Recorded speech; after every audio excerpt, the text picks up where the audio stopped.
मुख्यमंत्री देवेंद्र फडणवीस यांनी श्रीरामनवमी व श्री संत सेवालाल महाराज जन्मोत्सव सोहळ्याच्या ऑनलाईन उपस्थिती दर्शवली। यावेळी बंजारा समाजाची काशी पोहरादेवी येथे उपस्थित बंजारा समाज बांधवांना त्यांनी संबोधित केलं।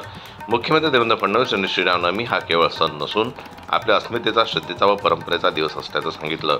त्यासोबत प्रभू श्रीराम यांच्या जीवनाकडे पाहत असताना समता, न्यायप्रियता आणि प्रत्येकाला संधीची समानता देणारे रामराज्य आणण्याचा मानस त्यांनी व्यक्त केला। प्रभू श्रीराम यांनी वनवासात असताना सर्व घटकांना एकत्रित करण्याचं काम केलं। त्याचप्रमाणे श्री संत सेवालाल महाराज यांनी रामनवमीच्या दिवशी एक बंजारा समाजाचा मेळा आयोजित केल्याचं देखील त्यांनी सांगितलं।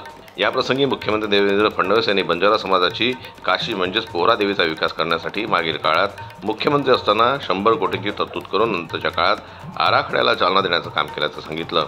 रुपये 700 कोटी खर्चून आज नांगरा भवन आणि विविध मंदिरांचा पुनर्विकास करण्याचं काम सुरू असल्याचंही त्यांनी सांगितलं। पंतप्रधान नरेंद्र मोदी यांनी बंजारा बोर्डची स्थापना केली। त्यासोबतच नांगरा भवनच्या उद्घाटनानिमित्त पोहरादेवी येथे आलेले पंतप्रधान नरेंद्र मोदी येथे आलेले भारताचे पहिले प्रधानमंत्री असल्याचा यावेळी त्यांनी उल्लेख केला। रामनवमीच्या या पवित्र दिवशी पोहरादेवीच्या म्हणजेच बंजारा समाजाच्या काशीच्या या तीर्थक्षेत्रेच्या पावन भूमीवर या ठिकाणी आपल्या सर्वांना वंदन करताना मला मनापासून आनंद आहे। रामनवमी हा केवळ एक सण नाही, तर तो आपल्या अस्मितेचा, श्रद्धेचा आणि परंपरेचा दिवस आहे।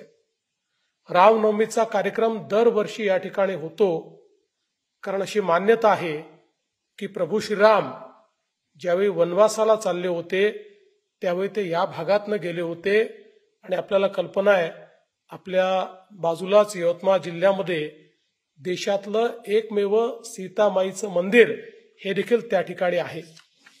आणि म्हणून आपण प्रभू श्रीराम यांना ईश्वरी अवतार मानतो आणि त्यांच्या जीवनाकडे पाहत असताना आपण नेहमी असं म्हणतो रामराज्य आणायचं आहे। रामराज्याचा अर्थ काय आहे? रामराज्य म्हणजे ज्या राज्यामध्ये समता आहे, ज्या राज्यामध्ये न्यायप्रियता आहे, ज्या राज्यामध्ये प्रत्येकाला संधीची समानता आहे, अशा प्रकारचं राज्य हे रामराज्य, ज्यामध्ये वर नर वानर पशु सर्वांना त्या ठिकाणी एक समान वागवलं जातं, अशा प्रकारचं राज्य म्हणजे रामराज्य। आणि म्हणूनच आपण ही रामराज्याची संकल्पना या ठिकाणी स्वीकारलेली आहे। मुळात प्रभू श्रीरामांनी जो वनवास स्वीकारला त्या वनवासामध्ये आमचे आदिवासी, वनवासी, दलित, पीडित, शोषित अशा सर्व घटकांना एक प्रकारे एकत्रित करण्याचं काम या वनवासात त्यांनी केलेलं आपल्याला पाहायला मिळतं। शबरीपासून तर वानर सेनेपर्यंत सर्व प्रकारची जी काही घटकं होती त्यांना एकत्रित करण्याचं काम हे प्रभू श्रीरामांनी केलं। आणि यामुळेच संत श्री सेवालाल महाराज हे प्रभू श्रीरामांचं नित्य पूजन करायचे आणि रामनवमीच्या दिवशी एक प्रचंड अशा प्रकारचा बंजारा समाजाचा भव्य मेळा हा पोहरादेवीला आयोजित केला जातो। आणि या भव्य सणाच्या निमित्ताने आज आपण सगळे लोक या ठिकाणी एकत्रित आला आहात।